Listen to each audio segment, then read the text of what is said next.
ഹിന്ദു വിരുദ്ധ നേതാക്കൾക്ക് ഇന്ത്യൻ രാഷ്ട്രീയത്തിൽ ഇപ്പോൾ കഷ്ടകാലമാണെന്ന് പറയേണ്ടി വരും. 4 നേതാക്കളാണ് കഴിഞ്ഞ ഒരു 2 മാസത്തെ കാലയളവിൽ അധികാരത്തിൽ നിന്ന് പുറത്തു പോയിരിക്കുന്നത്. ഏറ്റവും പ്രധാനപ്പെട്ടത് മമതാ ബാനർജി, പിണറായി വിജയനുണ്ട്, നമുക്ക് പറയാം, പിണറായിയും കൂടെ ആ ഒരു കൂട്ടത്തിൽ കൂട്ടാം. പിന്നെ സ്റ്റാലിൻ, മോദി വിരുദ്ധ രാഷ്ട്രീയത്തിൻ്റെ പ്രധാനപ്പെട്ട വക്താവായിരുന്ന സ്റ്റാലിൻ, ഇപ്പം ഏറ്റവും ഒടുവിൽ സിദ്ധരാമയ്യ. ഈ 4 ഹിന്ദു വിരുദ്ധ നേതാക്കളും അധികാരത്തിൽ നിന്ന് പുറത്ത് പോയിരിക്കുകയാണ്. വല്ലാത്തൊരു സാഹചര്യമാണ് ഹിന്ദു വിരുദ്ധരെ സംബന്ധിച്ച്. കാരണം അവർക്ക് അല്പം ആശങ്കയും അലോസരമൊക്കെ ഉണ്ടാക്കുന്ന വാർത്തകളാണ് ഇങ്ങനെ തുടർച്ചയായിട്ട് വന്നുകൊണ്ടിരിക്കുന്നത്. സിദ്ധരാമയ്യ എന്ന് പറഞ്ഞാൽ വളരെ ഡേഞ്ചറസ് ആയിട്ടുള്ള ഒരു പൊളിറ്റീഷ്യനാണ്. കാരണം ഹിന്ദു മതത്തെ എങ്ങനെ ഇല്ലാതാക്കുക എന്നുള്ള ഒരൊറ്റ ലക്ഷ്യം വെച്ച് മുന്നോട്ട് പോയിരുന്ന ഒരു ലീഡറാണ് സിദ്ധരാമയ്യ. ലിംഗായത്തുകളെ പ്രത്യേക മതവിഭാഗമാക്കാനുള്ള ശ്രമങ്ങൾ അദ്ദേഹം പലതവണ നടത്തിയിട്ടുണ്ട്. കഴിഞ്ഞ തവണ മുഖ്യമന്ത്രിയായപ്പോൾ നടത്തി, ഇപ്പോൾ വീണ്ടും അതിനുള്ള ശ്രമങ്ങൾ അദ്ദേഹത്തിൻ്റെ ഭാഗത്തു നിന്നുണ്ടായിരുന്നു. അതുവഴി ഹിന്ദുത്വ അല്ലെങ്കിൽ ഹിന്ദു ശക്തികളെ ഒന്ന് വിഘടിപ്പിക്കുക അല്ലെങ്കിൽ അവരുടെ ശക്തി കുറയ്ക്കുക എന്നുള്ളതാണ് ലക്ഷ്യം. അദ്ദേഹം അഹിന്ദ പൊളിറ്റിക്സ് ആണ് മുന്നോട്ട് വയ്ക്കുന്നത്. അഹിന്ദ എന്ന് പറഞ്ഞു കഴിഞ്ഞാൽ അല്പസംഖ്യതരു ഹിന്ദു ലിതവരു എന്ന അർത്ഥം വരുന്ന, കന്നഡയിൽ അർത്ഥം വരുന്ന ഒരു ടേമാണ്. അതൊരു രാഷ്ട്രീയ സിദ്ധാന്തം കൂടിയാണ്. പ്രത്യേകിച്ച് പറയുകയാണെങ്കിൽ ന്യൂനപക്ഷങ്ങൾ, കർണാടകയിലെ ന്യൂനപക്ഷങ്ങളായ മുസ്ലിങ്ങൾ, ക്രിസ്ത്യാനികൾ, ഇവർക്കൊപ്പം ഹിന്ദുക്കളിലെ OBC വിഭാഗക്കാർ, പിന്നെ ദളിതർ, ഇവരെല്ലാം ചേർത്ത് വെച്ചുകൊണ്ട് ഈ ഹിന്ദുത്വത്തെ അല്ലെങ്കിൽ ഹിന്ദു ഐക്യത്തെ ഇല്ലാതാക്കുക എന്നുള്ളതാണ് രാഷ്ട്രീയത്തിൻ്റെ പ്രധാനപ്പെട്ട ഒരു ദൗത്യം. സിദ്ധരാമയ്യ കഴിഞ്ഞ തവണ കോൺഗ്രസിന് അധികാരം നേടിക്കൊടുത്തത്, ഒരു വലിയ മുന്നേറ്റമാണ് കോൺഗ്രസ് ഉണ്ടാക്കിയത്. 138 സീറ്റുകളിൽ കോൺഗ്രസ് ജയിച്ചതിന് ഒരു പ്രധാന കാരണം ഈ സിദ്ധരാമയ്യ മുന്നോട്ട് വെച്ച അഹിന്ദ രാഷ്ട്രീയമാണ്. അദ്ദേഹം മുമ്പ് ഭരിച്ചിരുന്നപ്പോഴും ഇതേ രീതിയിലുള്ള അഹിന്ദ രാഷ്ട്രീയമാണ് പയറ്റിയിരുന്നത്. ജനതാദളിൽ നിന്ന് വന്ന സോഷ്യലിസ്റ്റ് പശ്ചാത്തലമുള്ളൊരു നേതാവാണ്, അവിശ്വാസിയാണ്. അപ്പോൾ സ്വാഭാവികമായിട്ടും ആ രീതിയിൽ ഒരിക്കലും ഹിന്ദുത്വ ശക്തികൾക്ക് അധികം വേര് കിട്ടാതിരിക്കാനുള്ള ശ്രമങ്ങൾ സിദ്ധരാമയ്യയുടെ ഭാഗത്തു നിന്ന് പലപ്പോഴും ഉണ്ടായിട്ടുണ്ട്. അപ്പോൾ അതുകൊണ്ട് തന്നെ ഈ അഹിന്ദ രാഷ്ട്രീയത്തിൻ്റെ ഒരു അന്ത്യം കൂടിയാണ് സിദ്ധരാമയ്യ മുഖ്യമന്ത്രി സ്ഥാനത്ത് നിന്ന് മാറിയത് കൊണ്ട് ഉണ്ടാകാൻ പോകുന്നത്. ഇപ്പോൾ DK ശിവകുമാർ എന്ന് പറയുമ്പോൾ ഇവിടെ ഇപ്പോൾ കേരളത്തിലൊക്കെ വലിയ ഫാൻസ് ഉണ്ട് അദ്ദേഹത്തിന്. കാരണം BJP വിരുദ്ധ രാഷ്ട്രീയം, പ്രത്യേകിച്ച് റിസോർട്ട് പൊളിറ്റിക്സ്, BJPയുടെ പവർ പൊളിറ്റിക്സിന് അതേ രീതിയിൽ എതിരിടുന്ന ഒരു വ്യക്തി, മണി പവർ യൂസ് ചെയ്യുന്ന ഒരു ലീഡർ, അതുമാത്രമല്ല ഇന്ത്യയിൽ തന്നെ ഏറ്റവും സമ്പന്നനായ ലീഡേഴ്സിൽ ഒരാൾ. അപ്പം അങ്ങനെയുള്ള ഒരു സ്റ്റേച്ചർ DK ശിവകുമാറിന് ഉണ്ടെങ്കിലും DK ശിവകുമാർ അടിസ്ഥാനപരമായിട്ടൊരു ഭക്തനാണ്, അവിശ്വാസിയല്ല. ക്ഷേത്രങ്ങളൊക്കെ കയറി നടക്കുന്ന ഒരു മനുഷ്യനാണ്. കുംഭമേളയിൽ പോയിട്ടുണ്ട്. അപ്പോൾ ആ ഒരു ലൈറ്റർ ഇമേജാണ് ഈ പറയുന്ന DK ശിവകുമാറിനുള്ളത്. പക്ഷേ അങ്ങനെയൊക്കെ ആണെങ്കിൽ ഈ DK ശിവകുമാർ ഒരു ഊതി വീർപ്പിച്ച ബലൂണാണെന്ന് പറയേണ്ടി വരും. കാരണം അദ്ദേഹം സിദ്ധരാമയ്യയുമായിട്ട് കമ്പയർ ചെയ്യുമ്പോൾ ഒരിക്കലും ഒരു മാസ് ലീഡറല്ല. അദ്ദേഹം ഒരു വൊക്കലിക ലീഡറാണ്. അതിൽ തന്നെ ബാംഗ്ലൂർ റൂറൽ, ബാംഗ്ലൂർ, പിന്നെ ഔട്ട്സ്കേർട്സ്, ആ മേഖലയിലാണ് അദ്ദേഹത്തിന് കാര്യമായിട്ടുള്ള സ്വാധീനമുള്ളത്. സ്വാഭാവികമായിട്ടും കോൺഗ്രസിൻ്റെ അധ്യക്ഷനാണ്, മികച്ച ഓർഗനൈസറാണ്, അതൊക്കെ ഒരു വസ്തുതയാണ്. പക്ഷെ ഒരിക്കലും സിദ്ധരാമയ്യക്കുള്ള രീതിയിലുള്ള ഒരു അപ്പീൽ, പ്രത്യേകിച്ച് OBC, SC ST വിഭാഗക്കാർക്കിടയിൽ, പിന്നെ ന്യൂനപക്ഷങ്ങൾക്കിടയിൽ, അത് DK ശിവകുമാറിന് കർണാടകയിലില്ല എന്നതാണ് ഒരു വസ്തുത. അപ്പോൾ സ്വാഭാവികമായിട്ടും DK ശിവകുമാർ അധികാരത്തിൽ വരുമ്പോൾ കോൺഗ്രസ് ഒരു വല്ലാത്തൊരു ബാറ്റിലേക്കാണ് പോയിക്കൊണ്ടിരിക്കുന്നത്. കാരണം ഒന്ന്, സിദ്ധരാമയ്യ കർണാടക രാഷ്ട്രീയം വിടാൻ തയ്യാറായിട്ടില്ല. അദ്ദേഹം ദേശീയ തലത്തിൽ ഈ കോൺഗ്രസിൻ്റെ ഈ OBC കുത്തിത്തിരിപ്പ്, ആ ഒരു ദൗത്യം ഏറ്റെടുത്തിട്ടില്ല എന്നാണ് മനസ്സിലാക്കുന്നത്. അദ്ദേഹത്തിന് അതിന് താല്പര്യമില്ല. സ്വാഭാവികമായിട്ട് കർണാടകയിൽ തന്നെ തുടരാനാണ് അദ്ദേഹം തീരുമാനിച്ചിരിക്കുന്നത്. മകൻ യതീന്ദ്ര ക്യാബിനറ്റിലുണ്ടാവും. അപ്പം അതുകൂടാതെ ഒരു പവർ സെൻറ്ററായിട്ട് സിദ്ധരാമയ്യ നിൽക്കും. പലപ്പോഴും ഒരു പ്രതിപക്ഷം, കോൺഗ്രസിനുള്ള ഒരു പ്രതിപക്ഷമായിട്ട് സിദ്ധരാമയ്യ നിൽക്കാനാണ് സാധ്യത. അതുകൊണ്ട് തന്നെ ഇനിയുള്ള 2 വർഷം DK ശിവകുമാറിനെ സംബന്ധിച്ച് വലിയൊരു ടാസ്ക് തന്നെയാണ്. ഒന്നാമത്, നിലവിലെ ഒരു സാഹചര്യത്തിൽ കോൺഗ്രസ് അടുത്ത തവണ അധികാരത്തിൽ വരുമെന്ന് ആരും കരുതുന്നില്ല.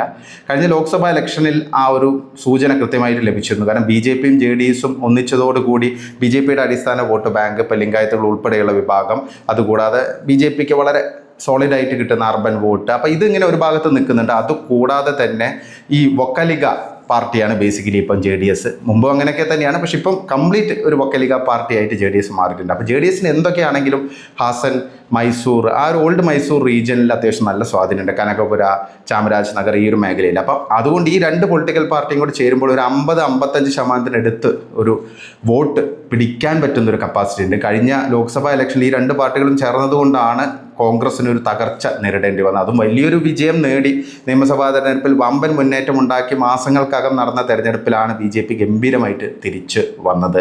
19 സീറ്റാണ്, 28 ലോക്സഭ, ആകെയുള്ള 28 ലോക്സഭാ സീറ്റുകളിൽ 19 സീറ്റാണ് BJP JDS സഖ്യം നേടിയത്. 17 സീറ്റ് BJPയും 2 JDSും നേടി. 50-ലധികം 52% അടുത്ത് വോട്ട് ഇരു പാർട്ടികൾക്കും നേടാൻ സാധിച്ചിരുന്നു. 142 മണ്ഡലങ്ങൾ, അതായത് 224 നിയമസഭാ മണ്ഡലങ്ങളിൽ 142 മണ്ഡലങ്ങൾ ലീഡ് ചെയ്യാൻ BJP JDS സഖ്യത്തിന് സാധിച്ചിരുന്നു. അപ്പോൾ അതുകൊണ്ട് തന്നെ ശിവകുമാറിന് മുമ്പിൽ ഒരുപാട് വലിയ വെല്ലുവിളികളാണ് നിൽക്കുന്നത്. ഒന്ന്, പാർട്ടിയിലെ പ്രശ്നങ്ങൾ ഇനിയും വർദ്ധിക്കാൻ സാധ്യതയുള്ളൂ. ഒരു ഭാഗത്ത് വലിയൊരു സ്റ്റിഫ് റെസിസ്റ്റൻസ് ഈ പറയുന്ന സിദ്ധരാമയ്യയുടെ ഭാഗത്ത് നിന്നുണ്ടാവും. സിദ്ധരാമയ്യ ഒരു ടവറിംഗ് OBC ലീഡറാണ്. അപ്പോൾ അദ്ദേഹത്തെ മാറ്റിയത് കൊണ്ട് തന്നെ ഇപ്പോൾ അദ്ദേഹത്തിൻ്റെ കമ്മ്യൂണിറ്റിയായ കുറുബ ഗൗഡിയൊക്കെ വലിയ പ്രതിഷേധമായി രംഗത്ത് വന്നിട്ടുണ്ട്. ഇപ്പോൾ ക്യാബിനറ്റ് എക്സ്പാൻഷനിൽ ചില ഒത്തുതീർപ്പുകളൊക്കെ ഉണ്ടാവും, പക്ഷെ എന്നാൽ പോലും ഇതൊരു ഫാക്ടറായിട്ട് നിൽക്കും. ഒന്ന്, അഹിന്ദ പൊളിറ്റിക്സിന് ഒരു അവസാനം ഉണ്ടായിരിക്കുന്നു താൽക്കാലികമായെങ്കിലും എന്നുള്ളതൊരു വസ്തുതയാണ്. പിന്നെ അതുകൂടാതെ തന്നെ ഒരു വൊക്കാലിക ഇമേജ് വെച്ച് അധികം മുന്നോട്ട് പോവുകയാണെങ്കിൽ അത് DK ശിവകുമാറിന് വലിയ ദോഷം ചെയ്യും. കാരണം മറ്റ് സമുദായക്കാർ എതിരാകാനുള്ള ഒരു സാധ്യതയുണ്ട്. പ്രത്യേകിച്ച് ലിംഗായത്തുകൾ ഇപ്പോൾ തന്നെ വാളെടുത്തു കഴിഞ്ഞ നിയമസഭാ തെരഞ്ഞെടുപ്പിൽ ലിംഗായത്ത് വോട്ട് കുറച്ചൊക്കെ കോൺഗ്രസിന് കിട്ടിയിരുന്നു. പക്ഷേ നിലവിൽ ലിംഗായത്തുകാരനെ മുഖ്യമന്ത്രി ആക്കിയില്ല എന്നൊക്കെ പറഞ്ഞിട്ടുള്ള പ്രക്ഷോഭമൊക്കെ ഇപ്പം തന്നെ സജീവമായിട്ട് നിൽക്കുന്നുണ്ട്. അതുകൂടാതെ തന്നെ ഈ പറയുന്ന സിദ്ധരാമയ്യയുടെ കുറുബ ഗൗഡക്കാരും പ്രതിഷേധമായി രംഗത്തുണ്ട്. അപ്പം ശരിക്കൊരു വലിയ ടഫ് ബാറ്റിലാണ്, അല്ലെങ്കിൽ ടഫ് ടാസ്ക് ആണ് ഇപ്പോൾ DK ശിവകുമാറിന് മുമ്പിലുള്ളത് എന്നുള്ളതാണ് വസ്തുത. പിന്നെ BJP ആണെങ്കിൽ വളരെ സജീവമായിട്ട് അടുത്ത നിയമസഭാ തെരഞ്ഞെടുപ്പ് മുൻനിർത്തി പ്രവർത്തനം ആരംഭിച്ചിട്ടുണ്ട്. RSS കർണാടകയെ 10 മേഖലകളാക്കി തിരിച്ച് ജനസമ്പർക്കമൊക്കെ ആരംഭിച്ചിരിക്കുകയാണ്. അപ്പോൾ അതുകൊണ്ട് ഇത്തവണ വലിയൊരു വെല്ലുവിളി തന്നെയാണ്. ഓൾറെഡി കോൺഗ്രസിന് ഇനി അധികാരത്തിൽ തിരിച്ചു വരാനുള്ള ഒരു സാധ്യത കുറവാണ്. അപ്പോൾ അതുകൊണ്ട് തന്നെ DK ശിവകുമാർ വന്നാൽ അദ്ദേഹത്തിൻ്റെ ഒരു എനർജിയും പിന്നെ ഈ ഒരു നല്ല ഹാർഡ് വർക്കിംഗ് ആയുള്ള ഒരു പൊളിറ്റീഷ്യനാണ്. അപ്പോൾ അതൊക്കെ വെച്ചിട്ട് എങ്ങനെയെങ്കിലും ഒരു അത്ഭുതങ്ങൾ ഉണ്ടാക്കാൻ പറ്റുമെന്നുള്ളൊരു ഗാമ്പിൾ അതുമാത്രമാണ് ഇപ്പം നടന്നുകൊണ്ടിരിക്കുന്നത്. എന്തായാലും അഹിന്ദ പൊളിറ്റിക്സും സിദ്ധരാമയ്യൊക്കെ പുറത്തു പോകുന്നത് BJPക്കും ഹിന്ദുത്വ ശക്തികൾക്കൊക്കെ കർണാടകയിൽ നല്ലതാണ്. സിദ്ധരാമയ്യയുടെ പൊളിറ്റിക്സ് എന്ന് പറഞ്ഞാൽ ഈ PFIയുടെ കേസുകളൊക്കെ അദ്ദേഹം ഓൾറെഡി റദ്ദാക്കി. പല കേസുകളും PFIക്കെതിരെയുള്ള കേസുകളൊക്കെ അദ്ദേഹം റദ്ദാക്കിയിട്ടുണ്ട്. പിന്നെ അതുകൂടാതെ ഒരു അമിത ന്യൂനപക്ഷ പ്രീണന രാഷ്ട്രീയം, അതിനൊപ്പം തന്നെ എങ്ങനെയെങ്കിലും ഹിന്ദു മതത്തെ ഇല്ലാതാക്കുക, ഹിന്ദു മതത്തെ വിഘടിപ്പിക്കുക, എന്നിട്ട് അധികാരം നിലനിർത്തുക എന്നുള്ളൊരു ലക്ഷ്യമാണ് അദ്ദേഹം മുൻനിർത്തിയിരുന്നത്. പിന്നെ മറ്റൊരു പ്രധാനപ്പെട്ട കാര്യം, അധികാരത്തിൽ നിന്ന് പോകുന്നതിന് തൊട്ട് മുമ്പ് തന്നെ കാസ്റ്റ് സർവേക്ക് അംഗീകാരം കൊടുത്തിരിക്കുകയാണ് സിദ്ധരാമയ്യ സർക്കാർ. ഈ കാസ്റ്റ് സർവേ പബ്ലിഷ് ചെയ്യുകയാണെങ്കിൽ അതിന് ഏറ്റവും വലിയ തിരിച്ചടി നേരിടാൻ പോകുന്നത് DK ശിവകുമാറാണ്. മുഖ്യമന്ത്രി എന്നുള്ള നിലയിൽ അദ്ദേഹം വലിയൊരു പ്രതിസന്ധിയിലേക്ക് പോകും. ഒന്നാമത് ഈ കാസ്റ്റ് സർവേ പുറത്തു വരികയാണെങ്കിൽ സ്വാഭാവികമായിട്ടും ഏറ്റവും ഡൊമിനൻ്റ് ആയുള്ള ലിംഗായത്തുകളും വൊക്കാലിക വിഭാഗക്കാരും കോൺഗ്രസിനെതിരാകും, അല്ലെങ്കിൽ സർക്കാരിനെതിരാകും.